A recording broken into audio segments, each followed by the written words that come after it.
Hello, welcome back to Paz Pod, episode 22.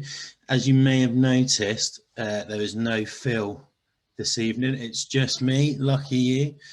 Time would go. No, what we've done is we've decided to do things slightly different for the next 2 weeks, considering we're in the run up to Christmas now.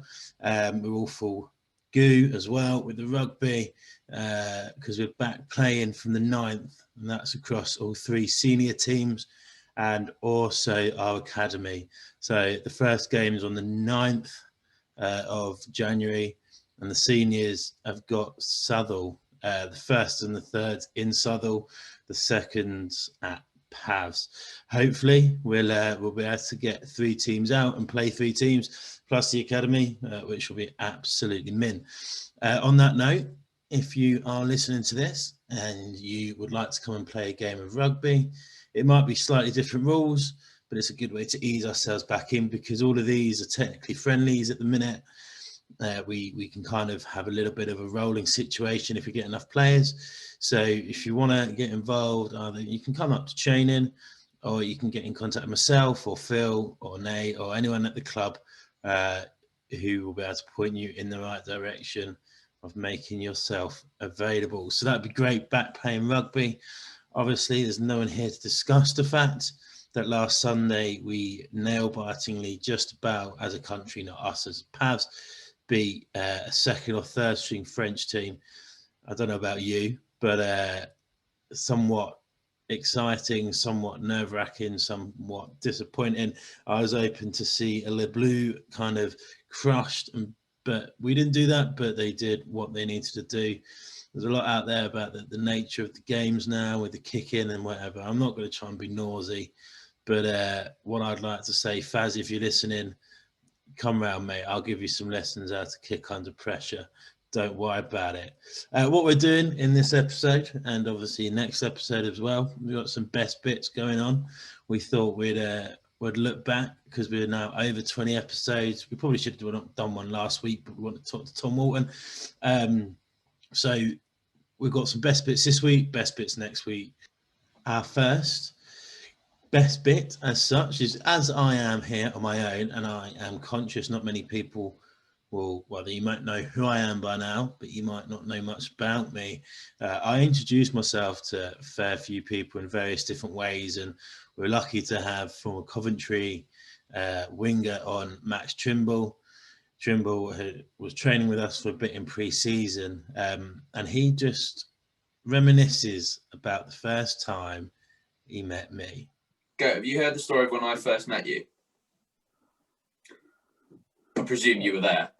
I must have been. So I've told this to a few people because this was quite good. So I think you're known around a few of my circles now. So obviously Jim was like, "Oh, come down to training and just get a ball in your hands and stuff." So obviously we're going down, and Jim was like, there's like a few lads that haven't really played rugby before and stuff, and he was like, it wouldn't be what you used to, which obviously I knew anyway. I was just happy to obviously get a bit of exercise and stuff like that. So we kind of rocked up and we were just stretching on the pitch on the side, and then you came over, and Jim was like, "All right, go," and he came on over, and Jim was like, "Here we go," and I was what like, was that waddle you just did? What was that waddle you just did, Max? As you like a bit of a walk, a strut.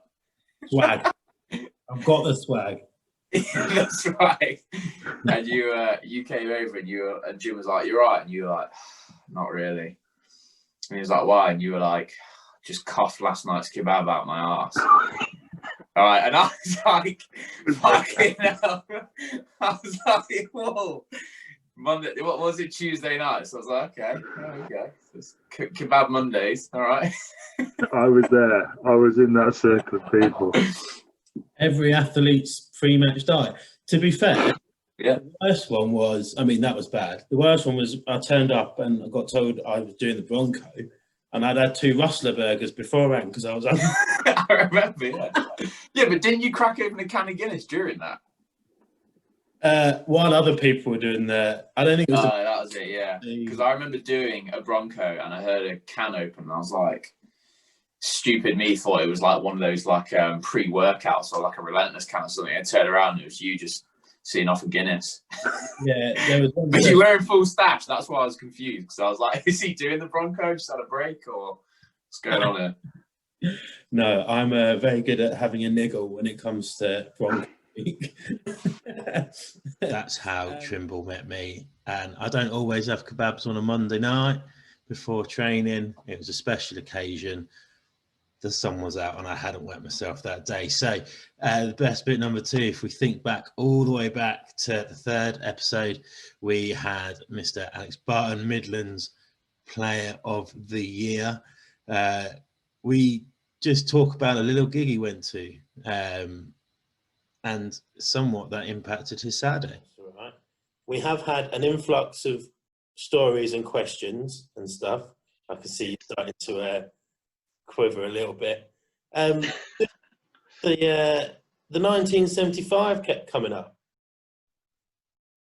Any reasoning behind that? Man, what do you want to know? Well, what happened on the night you went to see 1975 and then... Yeah, okay. I mean, I'm not going to divulge everything, but in a nutshell, night out in Sheffield, night before a game, went to see, a famous band, 1975. okay, just for clarification. Yeah. Intended to be back in the hotel room by about sort of like 10, 11 o'clock. Yeah,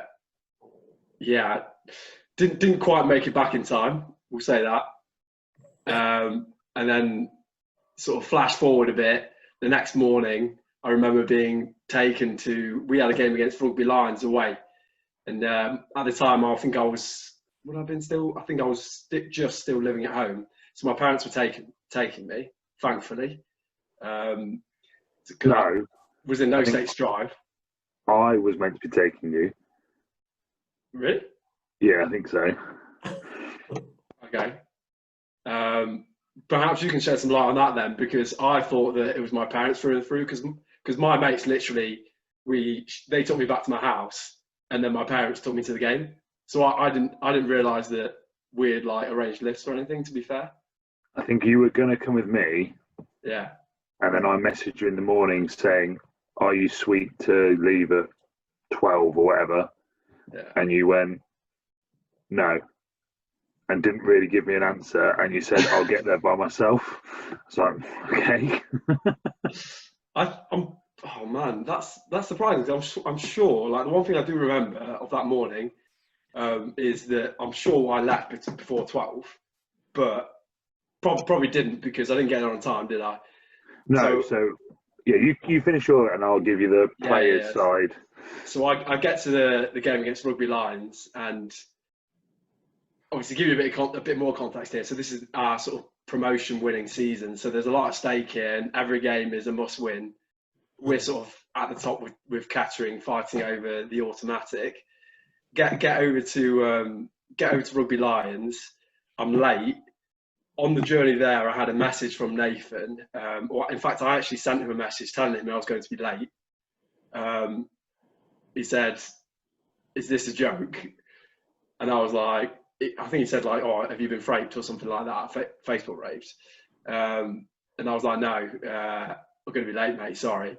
So I got there, and I was literally, it was like 5-10 minutes before kickoff. There was no one in the changing room, sort of like staggered around trying to find our changing rooms.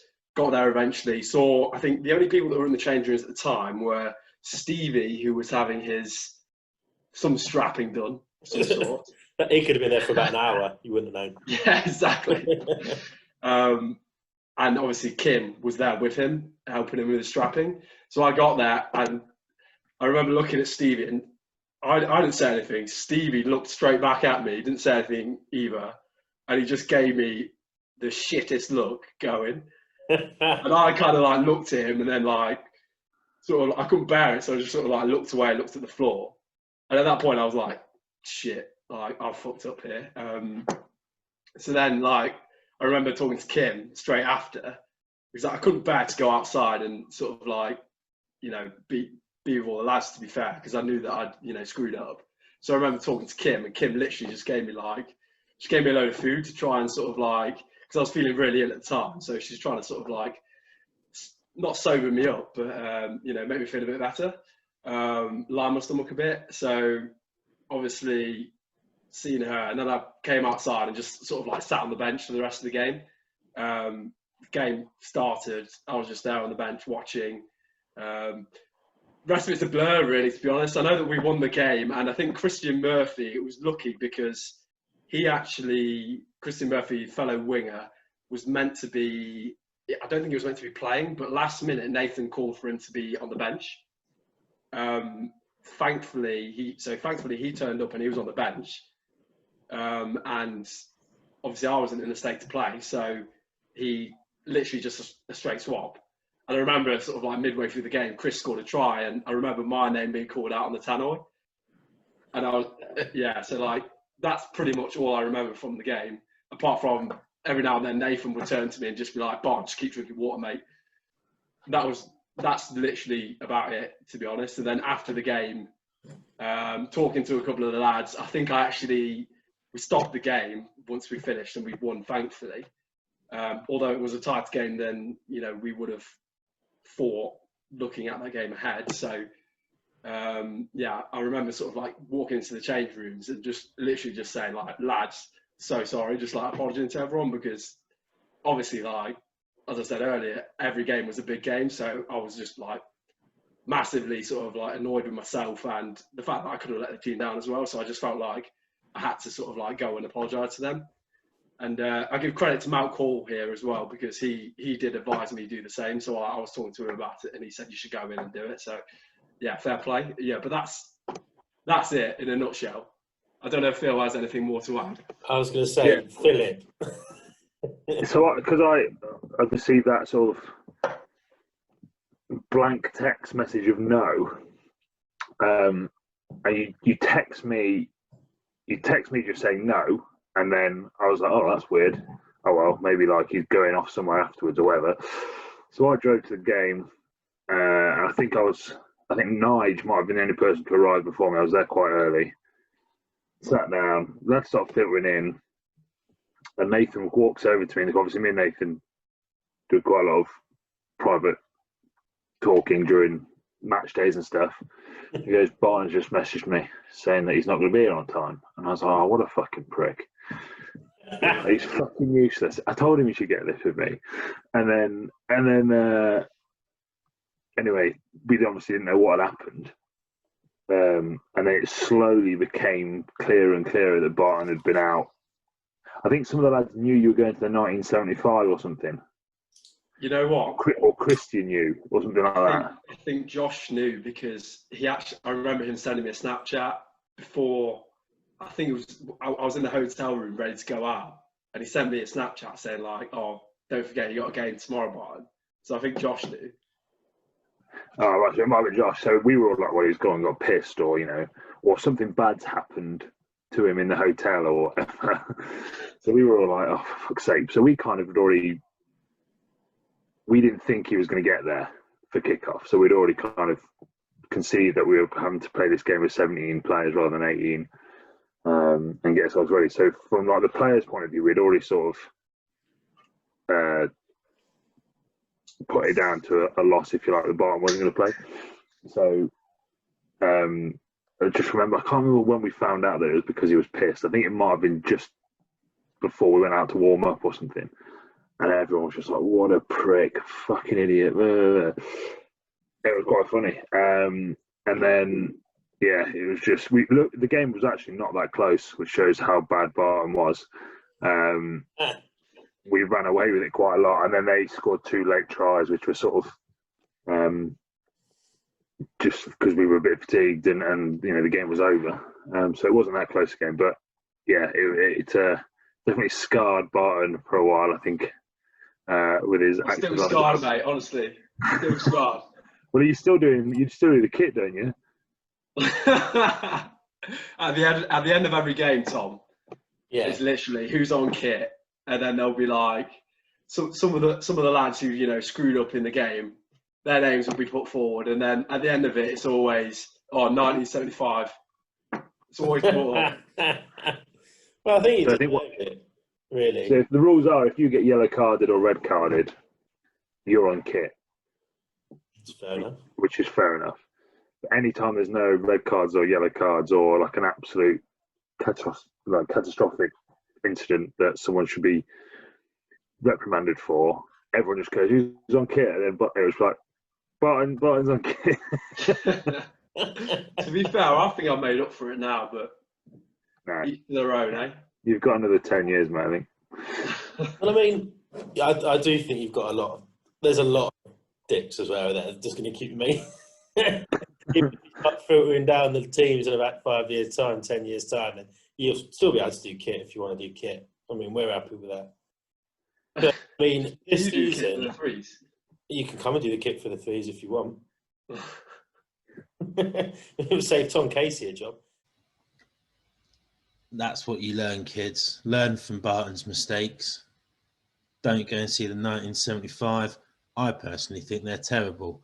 The next best bit, obviously, around the rugby club, we get a lot of nicknames. Now, we had a guy on who's not played in a few years. Hopefully, we can get him back on the pitch this time around. But we find out why and what Ash Weatherall's nickname has become. It's actually from Casey himself. He wants you to explain the story behind the nickname Bean Juice. Is that what his question was? That was his question.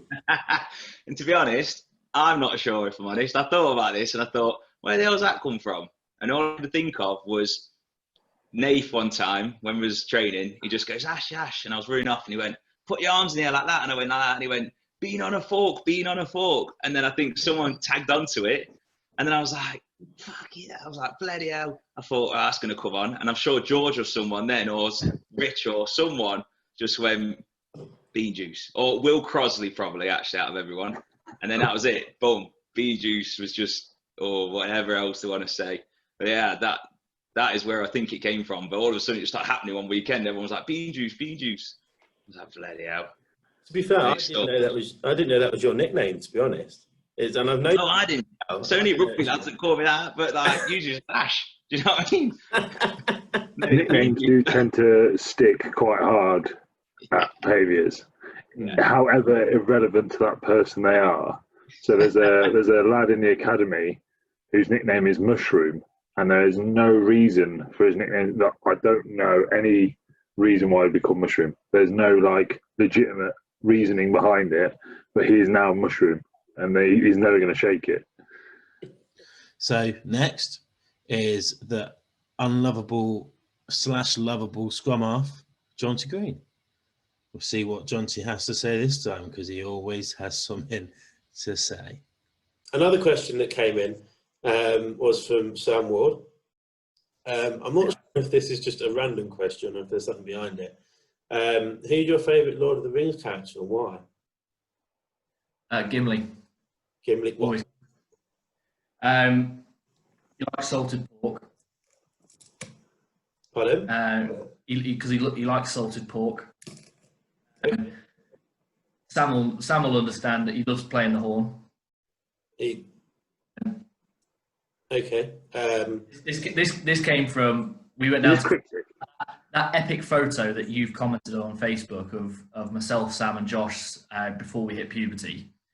21. That's 21. amazing. That photo, honestly, he's so good in it. It's so good. Absolute slayers on Links Africa. Slayers. Slaying. So we went down to Cornwall just for a few days with Pecky and their fam, and we used the Ollerton Fun Bus. And then while we were down there, we were just walking around and we saw the Lord of the Rings board game in a charity shop window. And we thought that looks so bad, but we just bought it and then tried to play it. It's the worst game ever. You didn't. So honestly, in that picture, by the looks of you three at that time, you looked at that and went, that looks like the best night we could even think about doing. Yes. It wasn't ironically bought. it was bought because you wanted it. Okay, yeah. You've called me out there. So we basically played the Lord of the Rings board game, and it was awful.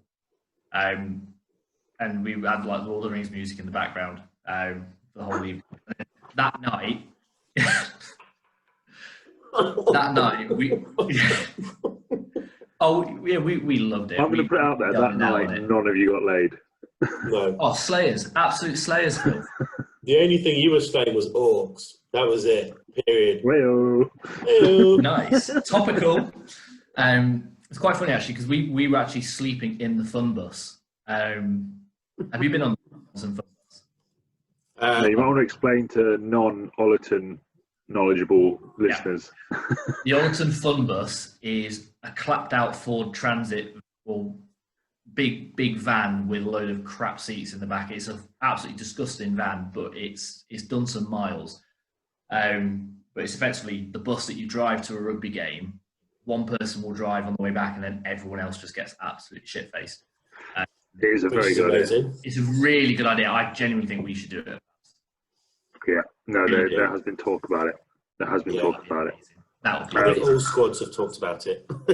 Yeah. Well, the reason anyway. Clear that up, and it wasn't something to do with Jimmy Savile and his cronies. Yeah. But that was our tent effectively. So I was sleeping at the back, Sam was sleeping at the front, and Josh decided for some reason to sleep in the middle, and he got trapped in the aisle of the seats. Like, genuinely, like full body, just trapped. And he woke up in the middle of the night, not being able to move, just in that position, and he screamed. He like absolutely panicked, had a huge panic attack, was just screaming, woke me and Wardy up. We were just absolutely pissing ourselves laughing because there's literally nothing wrong with him at all, but he's just stuck. Is this Big Josh? Our Josh. That's big our Josh, yeah. As in Josh, before, yeah. Oh yeah. Pre-veggie. Yeah. Yeah. Pre-gap year. Pre-gap year. Yeah, pre-gap year, pre-beard, pre-puberty, pre-Tinder, all that. Pre-nice bloke as well.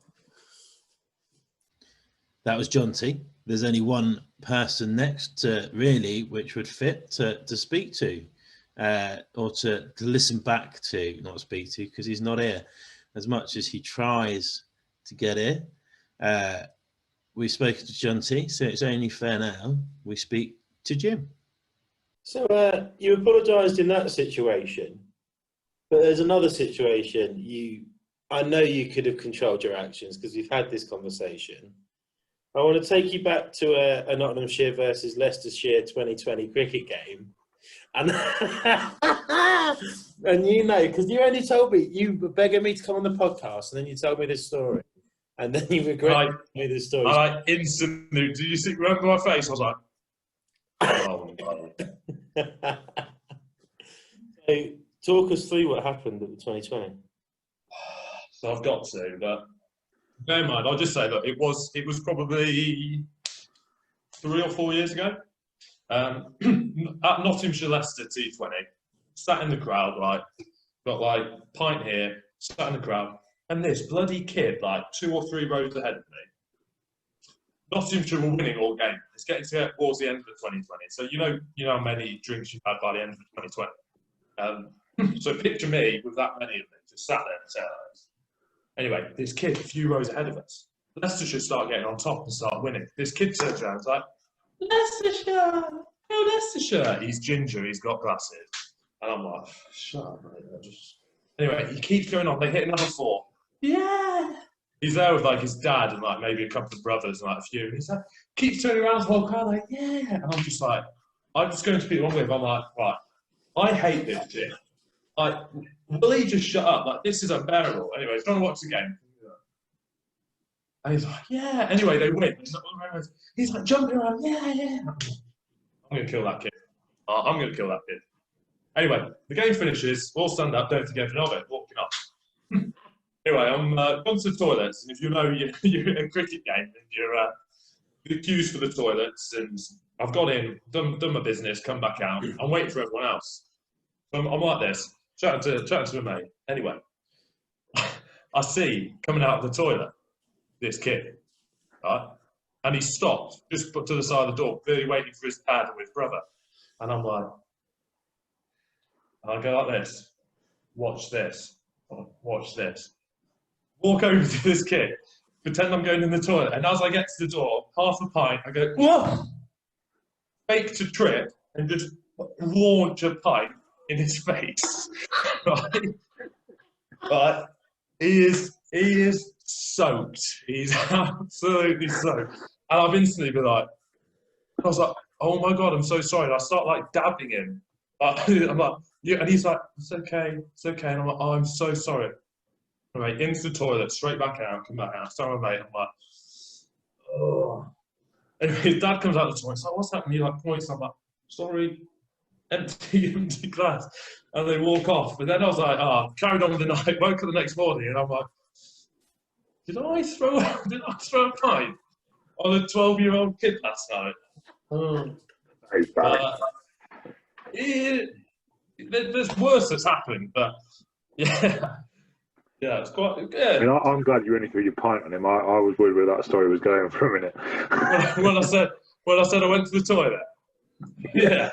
No, not for me. I'm not like that. That was Jim. Before we move on to the last best bit for episode or part 1 of the best bits, it's this next bit is a bit more rugby nosy. We talked to Captain Fantastico, Dougie Billam, from the first episode, which still has plus, and it's still rising, the views on that. I'm tempted to get that one out on the Spotify as well, but post lockdown, I'll think about post Christmas. I think about getting everything up there. But Dougie Billam, beer in beer it. You'll have to listen back to the whole episode. It was great. All of these episodes have been good fun. It's quite hard to pick the best bits, but Dougie lets us know what it is about Pavs, which is the reason he loves it so much. So okay. If I just come to Nottingham and I met you in a pub and I want to play rugby, what experience have you had at Paviours which you could relate to me to say, Tom, you need to play for Pavs? Why is it Pavs that we need to play for? Well, I guess from my perspective, like, I've not played for a lot of other clubs, and I guess that's because I've never felt like I'd missed out on anything anywhere else. So obviously people sort of outside the club listen to it and be like, oh yeah, but you know, you've never played here, you've never played there. Close friends that have, you know, played down at Bridge North and other sort of really good clubs. But Paviours, and I think it's something that's sort of a bit ethereal. Everybody has this opinion of it, which is like reassuring, especially for me. It's obviously spent since I was 4 years old playing at the club with my brother, all the way through. There's just there's something about it, and an atmosphere, a real sort of a family club that sort of cares for each other. And just knows good rugby, appreciates good rugby and everything around it. So, yeah, I'd say that. I prefer that question rather than someone saying describe it in 3 words. I thought I was going to get that. I was going through all the little cliche questions in my head and thought, a good question caught me by surprise. But yeah, it's like no other. I don't think. It's like no other. I've just made the point of, you know, not playing at a different club, but there's nothing missing there for me. So that's the reason I've done representative stuff and then come back, play for the family club. And likewise, people like Phil obviously played at a really high level, Nottingham, Doncaster Knights, come back. There's something there and you can't get it anywhere else. Yeah, I think obviously my family as well has got quite strong ties to the club. Doug's, you know, dad and uncle went to High Pavement. My dad went to High Pavement. You know, Molly, big Phil Molly went to High Pavement. So we've all kind of got a family tie to the club, and there is some kind of draw to come back. I mean, I've never really left. I've always been in a coaching role, either at senior or academy level. There is something special about it, but it's quite hard to put your finger on exactly what it is. Yeah, no, I get that, and I moved to Nottingham obviously in 2012, and I've been playing for a team back in Gillingham, and the first time I came to Pals, the first time I wore the shirt, it was quite clear that it was not just playing for a rugby team, it was playing for a family and an extended family as well. And you walk into the clubhouse and you just talk to people, and everyone loves each other, and it sounds ridiculous, but we'll do anything for each other at Pals. I mean, I'm sure other clubs are the same, but when you've been integrated into a club so quickly and what have you, it's very easy just to fall in love with the one shirt, isn't it? And kind of always feel drawn back to the stump, I think, definitely. I mean, obviously we'll look to kind of coming seasons in a bit, but Dog L, I guess, Phil, you can answer this as well, but it must be great looking through what we've gone through as a club the last 2-3 seasons and turning to your left and you're out on the pitch and seeing the blokes you've been playing rugby with since what, kind of 7, 8 maybe earlier. What's that kind of, how does that feel? Because that must be a pretty special. Yeah, massively. I mean, for me, the time that I was coming into being captain, or the start of my captaincy, obviously there's players before me who'd captain, like Stephen Allen, Nathan, obviously, Ollie Conningham as well, which are like notable people who have all come through the ranks at Pavs, all sort of part of your social group as well. So really good for sort of seeing how it's done. But with regards to the sort of the playing group, when our age group broke into the first team, obviously there's like Josh Hall, Joe Crossland, there's people like Kieran as well in there, and also John T and Bobby, who we played a lot with through Colts and that age group above, Will Crossley. Get him a mention in there, else he'll cry. Yeah, but that it was really nice because it felt like an age group, because obviously we come up all the way through. There's, I think, in that year there was something like 15 or 16 and 18 that had been through juniors and minis, and so it's really nice to say, but it's even better when you're playing with your mates, really. So that was part one, bit of a whirlwind. If you've not heard some of the best bits which you think should have been best bits, do not worry about it. There's a part 2 episode, and there could always be a part 3. If you want to highlight some of the best bits to me, feel free to message us in, and we can contact. We can pick up that bit of correspondence and review that, because what you think is funny might not be what I think is funny. Now, let's be honest. You're going to probably have a better sense of humour than me. So if you haven't found any of them bits funny, I do apologise. Let me know. Answers on a postcard. I won't read them. So thanks for listening. Just a quick reminder, like I said, we are back playing rugby from the 9th of January, which is actually not too far away, well less than a month now, about 3 weeks, maybe 3.5 weeks. So get in contact with myself, Phil, Nathan, or anyone up at the club who's currently playing or knows someone currently playing. Get in contact with us if you want to play. We'll definitely give you minutes. There is no way with this new running rugby I'll be last in 80. So as many second rows at the club as possible, please. And don't worry as well, if you're a prop and you don't think this game's for you, that's rubbish. Get out the club again. Let's see the lads. Get your boots on.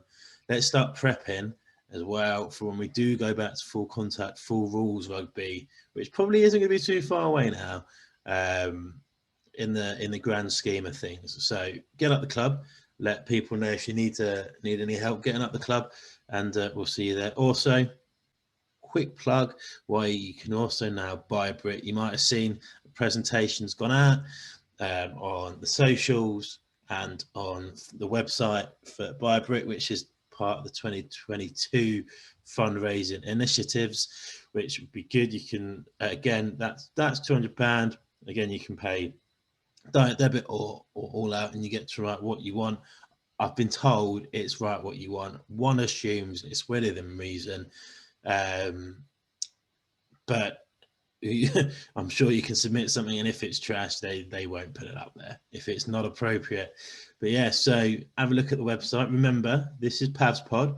You can follow us on Instagram and on Facebook, which is important to do, because how else are you going to find out when the episodes are We have also gone to the massive stretch, a big jump, not just on YouTube now, but we're on Spotify, Apple, Google Podcasts, Anchor with an A. All of them places you can find us where you'd normally listen to your podcasts. Give us a like, give us a subscribe. More importantly, give us a share. We've got some exciting guests coming up over the next few weeks as well, but more will be revealed. So if I don't see you in person, have a lovely weekend. I probably won't see you in person. We're in tier 3. And I won't wish you a Merry Christmas just yet. But remember, be naughty. Don't be naughty. Be nice. Because Santa Claus is coming to town.